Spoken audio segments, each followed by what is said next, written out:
Hello everyone. Today we'll be talking about one more resampling method. We have already talked at length about bootstrap.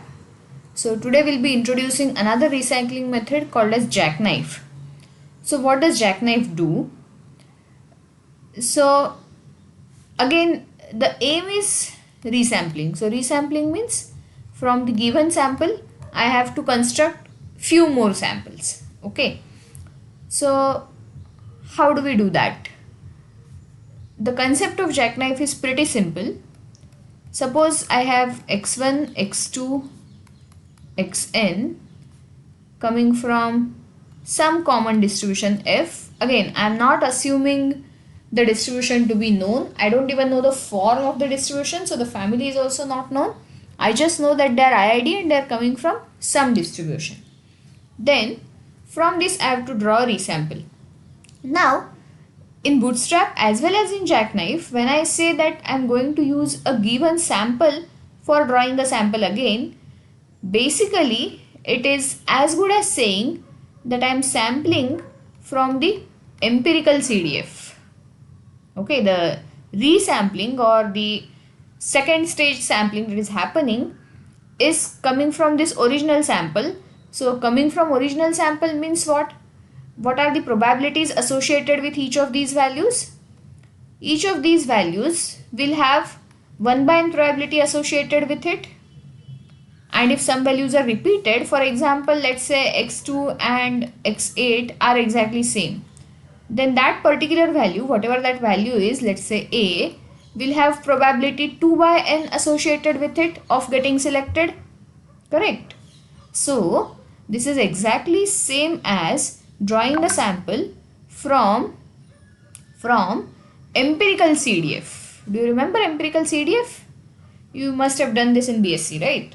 So empirical CDF is basically again a step function. Even for continuous data, it's a step function. How do you compute it? You just arrange the observations in the increasing order. So at x ordered 1, you will have the first jump. At x ordered 2, you will have the second jump. At x ordered 3, you will have the third jump and so on. And the jump size would depend on, if there are ties, for example, x2 and x3 are same, then you will have a jump of size 2 here. Correct? So drawing a sample in Bootstrap, in actually non-parametric Bootstrap to be precise, and in Jackknife, both is equivalent to drawing a sample from ECDF, that is empirical CDF. But in Jackknife, we don't really draw a random sample. That is the difference between Bootstrap and Jackknife. So what do we do? What do I mean by non-random sample? So Jackknife is kind of like a systematic sampling procedure. So what you do is, at first we drop x1. So my resample is just x2, x3, x4 up to xn. Okay. So this becomes my first resample, or you can call it first jackknife sample. Okay. How would second resample look like, or second jackknife? I'll drop x2. So I'll have x1, x3, x4 up to xn. This becomes my second resample, or you can call it second jackknife sample. And so on. My last sample would be, I have to drop xn. So it will be x1, x2, x3 up to xn minus 1. So what would be the sample number here? It would be nth sample.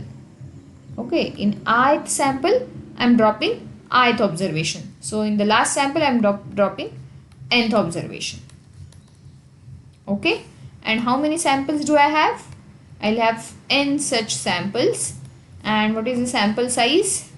Each sample is of size n minus 1. Correct? So differences between Jackknife and Bootstrap. Every Bootstrap sample is of size n, whereas every Jackknife sample is of size n minus 1. Okay, first difference. Secondly, in Bootstrap, you are doing sampling with replacement. In Jackknife, you are just dropping one observation every time and rest all are present. Okay. So number of distinct bootstrap samples because of the resampling becomes n raised to n. We have discussed this when we were talking about bootstrap, right? By the way, whenever I am saying bootstrap here, please remember that I am talking about non-parametric bootstrap. Okay, I am comparing Jackknife with non-parametric bootstrap. I am not comparing it with parametric bootstrap.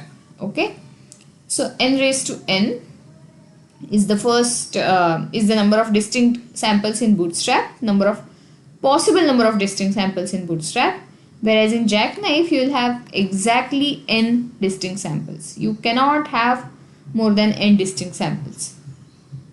Clear? Is it okay so far?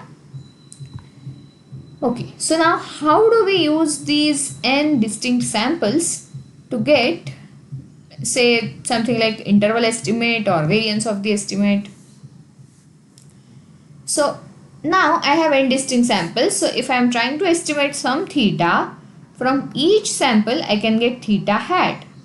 So from the first sample I'll get theta hat minus 1. Why do I call it minus 1? Because this theta hat has been obtained by deleting the first observation from the original sample. So this would be theta hat minus 2 up to theta hat minus n. Okay. So these are n different values. So I can use these values to estimate variance of theta hat. Okay. Now there is a slight catch. Can you see a problem here? See, all of you have studied that variance of x bar is sigma square by n when it is actually xn bar. What do I mean by xn bar?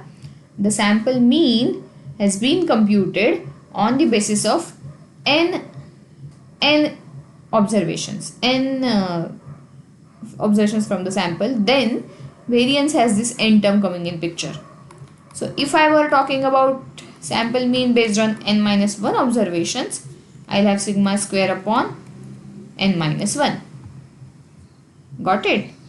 So now when I'm saying that I will use these Jackknife estimates of theta, that is theta minus 1 hat, theta minus 2 hat and theta minus n hat to get variance, actually each of these theta hats is based on a sample of size n minus 1. They are not based on a sample of size n.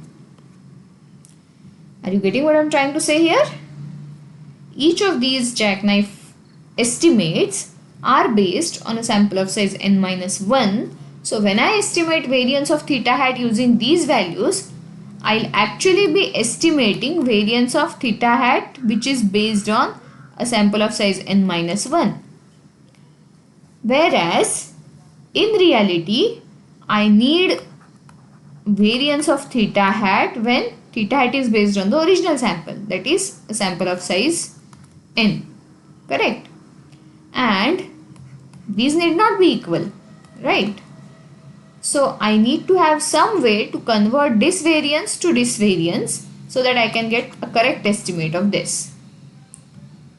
So basically I will have to model variance of theta hat n minus 1, which is computed by using these these n values in such a way that it would actually do this. Okay. Variance based on n observation, variance of theta hat based on n observations is going to be lower. So we need some way to scale down the earlier variance. Okay. How do we do that? It's homework.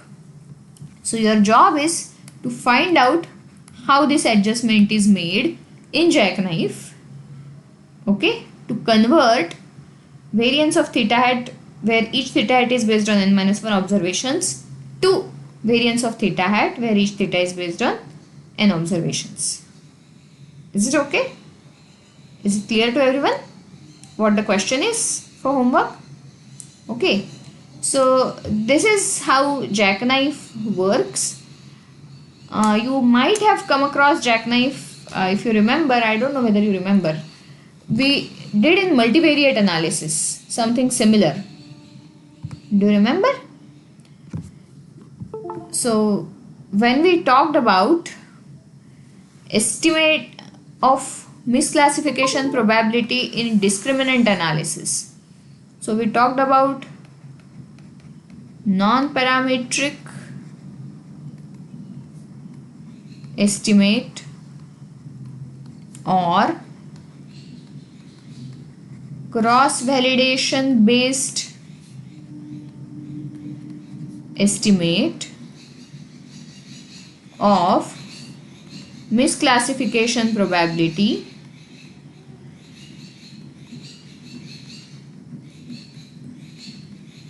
when we were talking about discriminant analysis. Okay, so there, this is exactly the procedure that we followed. We kept one observation aside, we derived the discriminant rule based on remaining n-1 observations.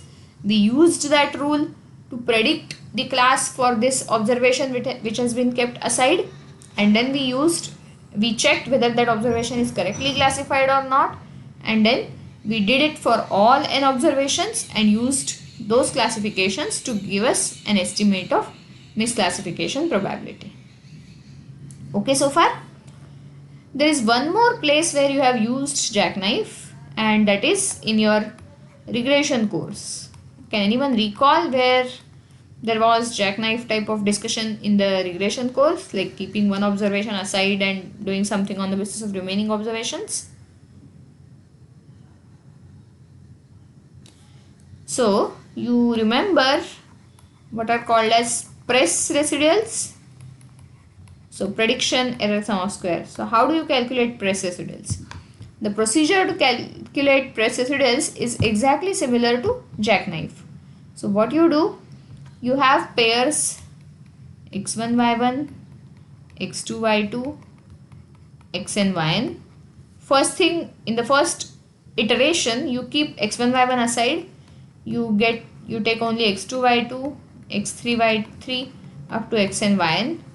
You estimate, by the way I am talking about simple linear regression just for the sake of convenience. All the arguments hold true for even multiple linear or even I would say non-linear regression. So you estimate beta naught beta 1 based on these. You call them beta naught hat beta 1 hat, and then you predict y1 using beta naught hat plus beta 1 hat x1, and then this y1 hat minus actual y1 or vice versa gives me PRESS residual for observation 1.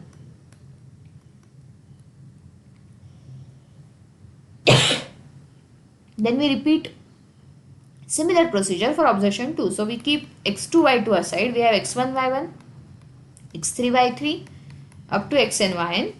We get beta estimates. We can call these -1 because they were obtained by keeping first observation aside. Then we'll get beta naught hat -2, beta 1 hat -2. You use these in this form. You get y2 hat as beta naught hat -2 plus beta 1 hat -2 x2. Okay, and then you use y2 and y2 hat to give you second PRESS residual and so on. Okay, so even in regression jackknife has been used. So ideally the concept is not new to you, name may be new, but you have used jackknife in regression as well as in multivariate analysis. Okay, is it clear what jackknife resampling means and how do we get multiple samples? Okay then, let me stop here. Thank you.